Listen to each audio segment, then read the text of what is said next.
Oh my God.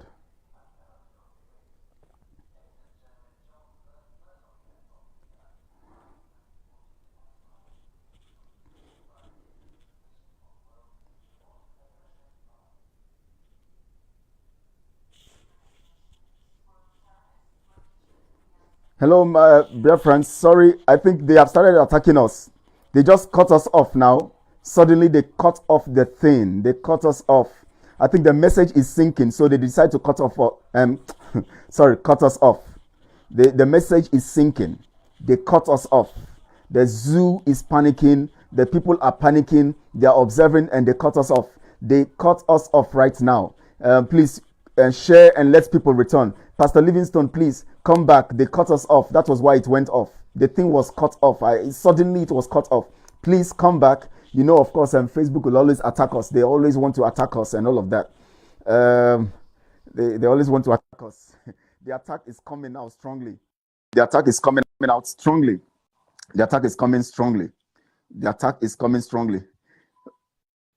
Oh my God, these people are, Pastor Livingstone, they cut us off suddenly. These people have started attacking. I know. The truth is, the truth is hitting them hard. As soon as I want, they just cut the thing off. Oh my God, they have not seen anything. They've not seen anything. You're welcome, sir. You know, I've been anchoring and waiting also for you to come because there's some critical things I've been talking about. Very, very critical things. I was trying to make people understand the strength they can draw from the sabotage of the enemy. Exactly. Because when the enemy attacks, just like what happened to Job, you know, when Job was attacked, all that it did was for him to know God better. So when God was restoring his wealth, he was restoring him in knowledge too.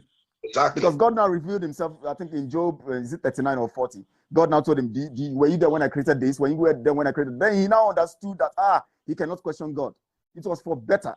So the attack on the system is for the better. Now, Mazin Nabekanu will come and meet an organized system, an organized house. Please, I want you to shed light on that also, so that Biafrans will understand, please.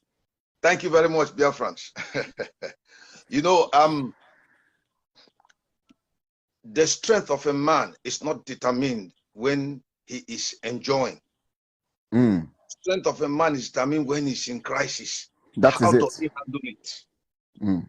Now, we have gone through a lot, Biafrans. It is not just the DOS members, the former DOS members that did, you know, that crew, or maybe the autopilot that had some people that were there disseminating information before, or is it just those who fought against DOS like us? No. Every one of us Biafrans have gone through this problem. Nobody is affected. And if it is the price, we all paid it. Both those that contributed their monies and those that encouraged, even those that were cursing. It was as a result of frustration that led a lot of people to start cursing. So one thing you should do is stay firm and focused. As the problems are coming, it is an indication that the end of the tunnel, where the brightness is very, very near. That's it. And we'll get there. Because look at, take the devil like a chicken, When you cut off the head of a chicken, let it, the child by your side will see the chicken jumping up and down. Daddy, the chicken is still alive. But you know that it's dead because the head is cut off. Now, after doing that jumping, it will just die off. And you go and roast the chicken. So every fight you see them fight now, they are desperate last effort to cling on. But unfortunately for them, they are going down the drain. So stay focused. Don't be afraid. We are going to make it. Biafra is just there. So many things are happening to show that Biafra is coming. Not even only from us.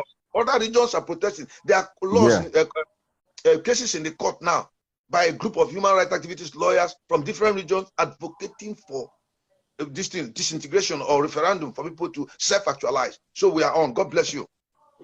Thank you so much, Pastor. You've just said some critical things. And of course, Biafrans also have heard from you, and especially also. And the truth about it is that I want us to look at before we look at analyze some things about these, these discouragements that most of our people get. They allow these people to get into them through their actions and all of that. For instance, there was a broadcast made by, of course, it's not important. Of course, I've told the Biafrans to understand that account, Umeri account, must be funded. You know, because the strength of every nation is in the ability to secure itself. Exactly. If the nation cannot secure itself, you are doomed. And I also told the people that the only way you can secure yourself against a stronger force is to meet up in the level that they are, both in resources and in the arsenals you need and all of that. So I gave an instance. I said, when America wants to fight Togo, for instance, and America has to fight Russia, the weapons they're going to use to fight Russia is different from the weapons they're going to use for Togo. Because Togo is just something they can override anytime.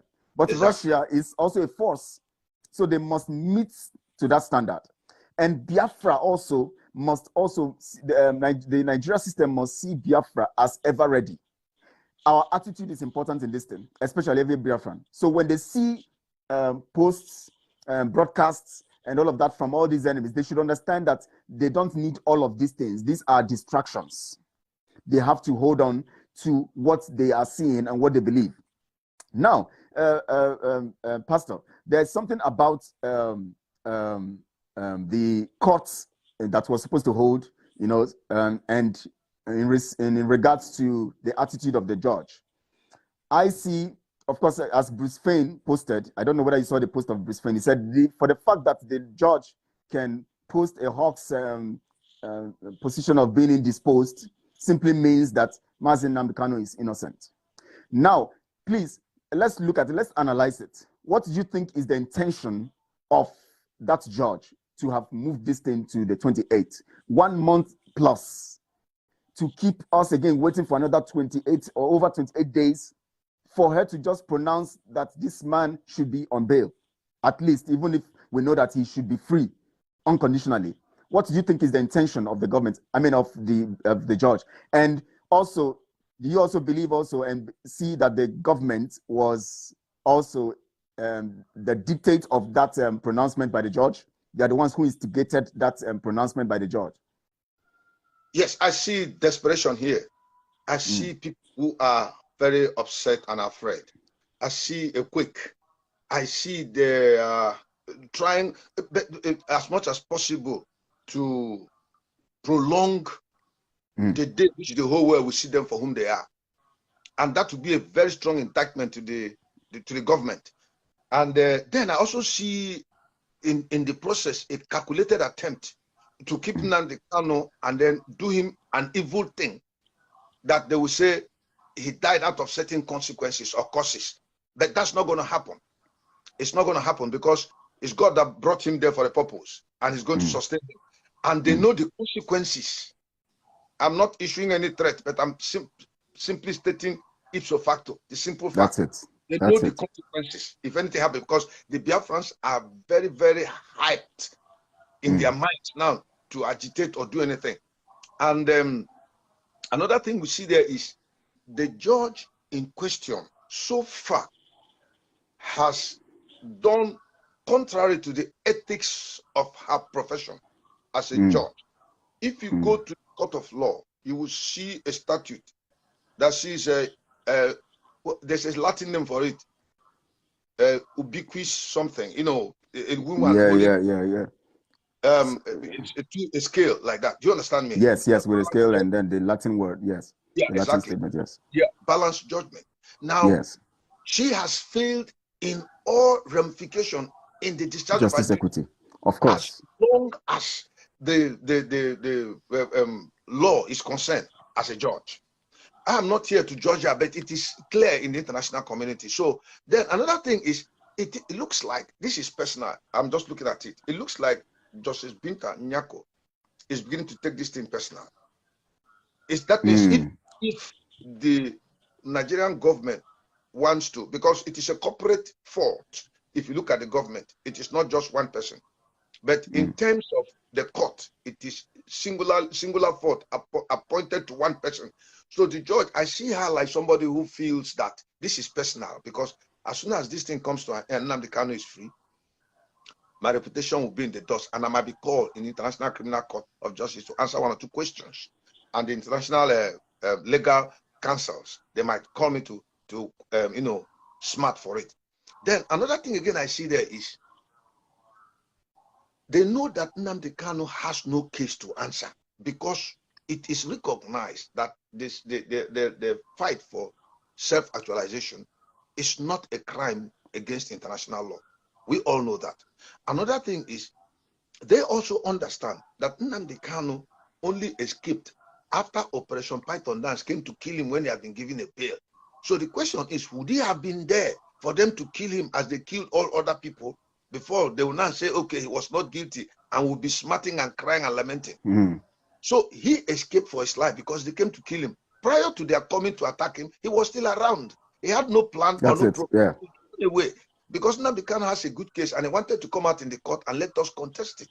But they realized that if they come to the court, what Nnamdi Kanu knows, what is going to present through his legal team, is going to ridicule the whole of Nigerian legal system in terms of those that in the High Court that judge, you know. So they decided that the best thing to do is to eliminate this guy and put it as these are the consequences of what Python Dance did. And maybe they have to retire some of those soldiers and then pay them very well or court-martial them and stuff like that. But at the end of the day, they hope to quench the Biafran spirit, but it didn't happen that way. That's why I say the hand of God is in it. They know Nnamdi Kanu has no case to answer. They are afraid of being ridiculed in the international community. Justice Binta Nyaku seemed to have taken this thing personal. So personal that even if the government wants her to release this young man, she will not, because her reputation is on the line. If he goes out, it is going to be a terrible thing. Thank you very much. Thank you so much, Pastor. Yes, we know that she knows that international community is watching strongly. But now, of course, we know also that the international community has been silent. And I watched a particular, CNN interview, and one of the men was saying, I've forgotten his name now, that he was being asked by the lady. He said, she asked her, why is it that all that is happening in the south of Nigeria is not getting attention like what is happening in Syria, in Iraq, in Afghanistan, Ukraine, and all of that? Why is it that the American government is not taking it, and talking about it? Now, do you know what the man said? He said, everybody knows this. Everybody knows what is happening. The American government knows what is happening, but it is not a priority. Exactly. And let's not, I don't want to mix up things here. Let's just look at what we are fighting for. Because if you're waiting for them to speak, they will not speak. Now, depending on the government in power, probably if another government had been in power in America, they may have spoken. So this one, remember, this same government removed Nigeria from the watch list of those countries that, condone terrorism. You understand? Yes. Yes. But the former one of Donald Trump, Nigeria, in fact, the ban on people traveling to the United States from Nigeria. So let's not try and model things up. We'll just leave them aside. Let's fight our battle. When Biafra comes as a sovereign state that is operating, when we take up our case in the international community, we are going to have backers. Those that don't want to listen will be forced to listen by force. And whoever committed crime against the Biafra nation shall smart for it when that time comes. The most important thing is let us not fight them. Let's leave them. Since they don't want to talk, we know what is in our mind on how we are going to pursue the case. But right now, we are focusing on the actualization of Biafra. Cure ED. That's it. Okay, we are focusing on the actualization of Biafra. Now, in the line of focusing, of course, we know that there are two things. Our leader is in the camp of the enemies. Our leader is in the camp of the enemies. At the same time, we are strategizing. Obviously, and recently, of course, we know that there are intels of possible attacks coming in very soon. There are intels of attacks coming in very soon. And what has been running through my mind is that it seems some people want to create a situation of chaos and then use it as a means of attacking our leader in guise of that chaos.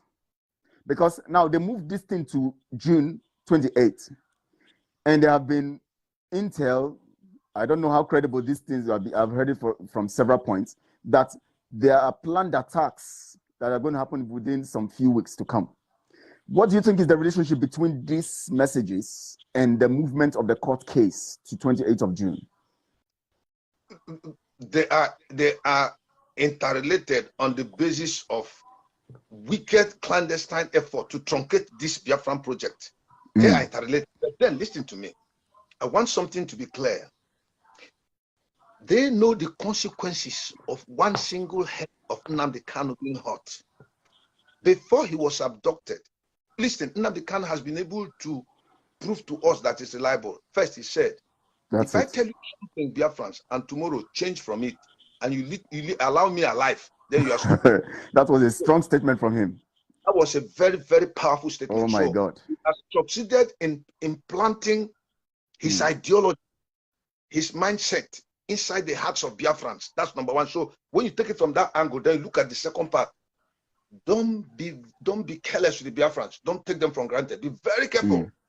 If anything happens to Nnamdi, he gave an instruction after he had made that comment. He said, if you look for me and you don't see me, burn down Nigeria. That's it. We are not advocating for that, but we are saying that they know the consequences. They have to be very, very careful because, listen, let me tell you, the reason why the Biafrans did not react when Nnamdi Kanu was abducted was because DOS told them to calm down. That's it. Yes, that's it. They were very angry, and they were not even as prepared as they are now.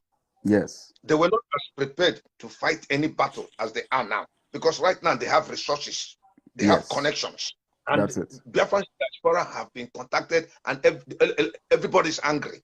That's it. So because they doused it, and all the numerous problems that came up, which this lady was opening her eyes to understand, and we fought and removed the DS. Simon Ekpa came up and began to speak, bringing our hearts together, and we are now a formidable team. With the spokesman, Simon Ekpa. We have our Umuada, who is also very reliable in person of Azuka, leading that pack.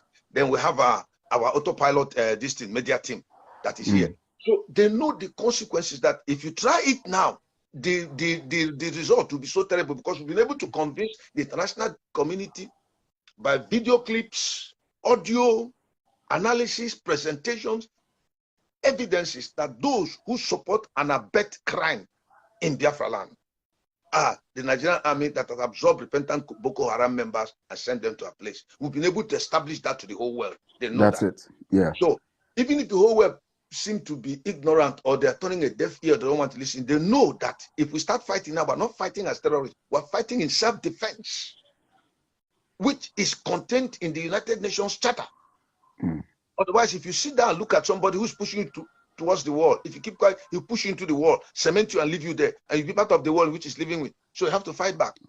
Then another thing which I want to highlight, which they should understand, is that the attitude of, maybe it's a little digression, of our political leaders, it only shows how we have, in a bid to cover our tracks because of the mess we have caused. I mean, our political leaders, they have caused, not us.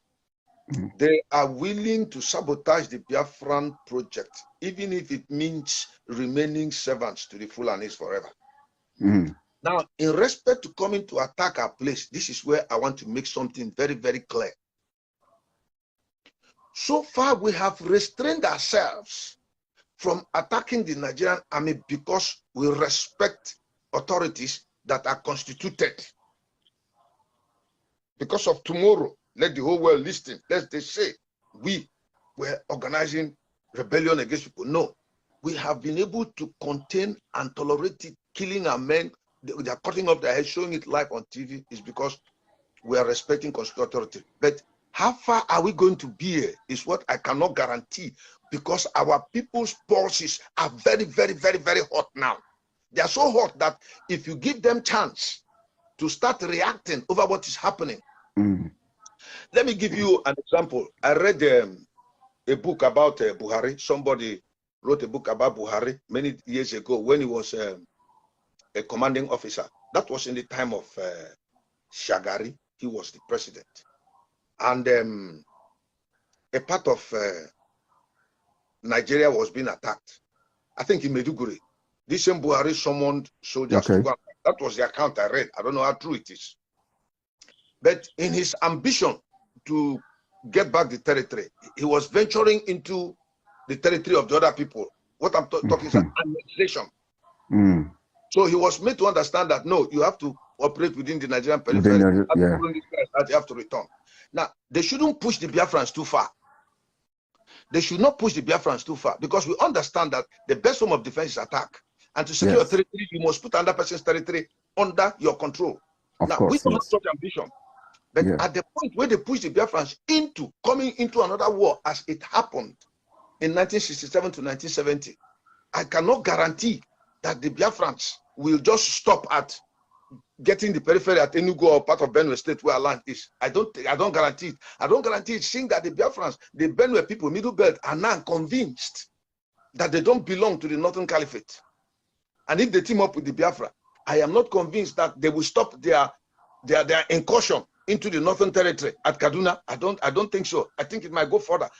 It's not what I'm praying for. What I'm saying is, when you provoke a people into reacting, when they begin to react, they go beyond their bounds.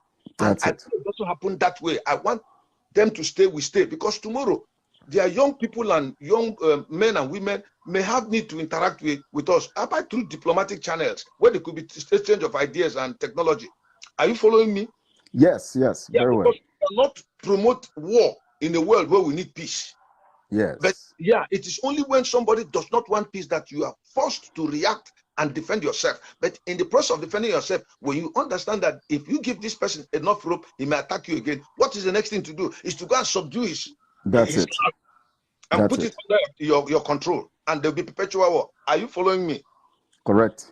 Good. Because there was a prophecy in the Bible that said, in the book of Isaiah, it said, on that day, 5 nations shall speak the Jewish language, and one of them shall be called the city of the sun, city of Heres, like city of destruction. The other ones were Gaza Strip, West Bank, Sinai Peninsula, and Golan Heights. Now, these were nations that Israel had to capture from the Arab nations, and they began to speak Hebrew languages.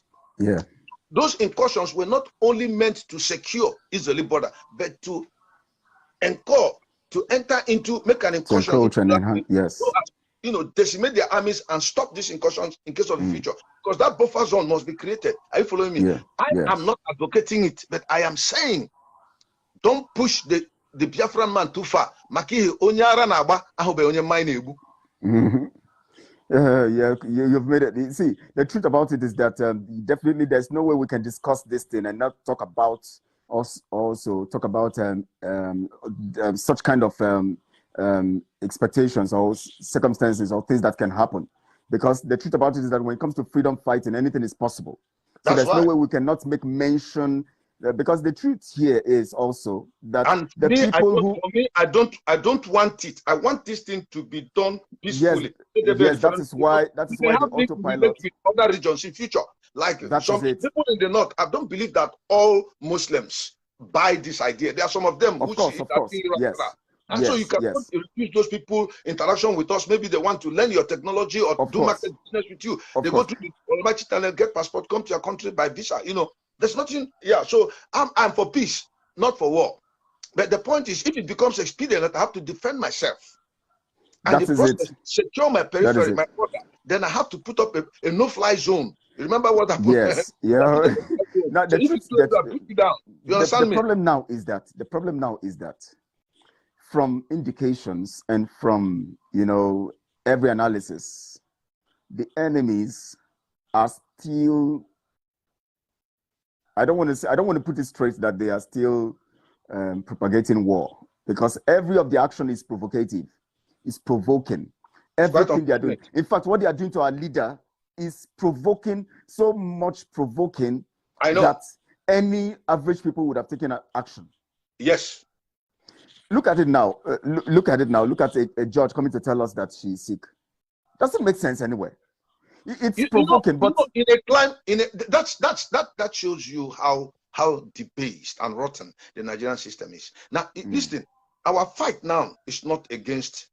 When we talk about resisting into bringing a no-fly zone, it is not against a constituted government. It is against Fulanis who are in government unit, who are army unit.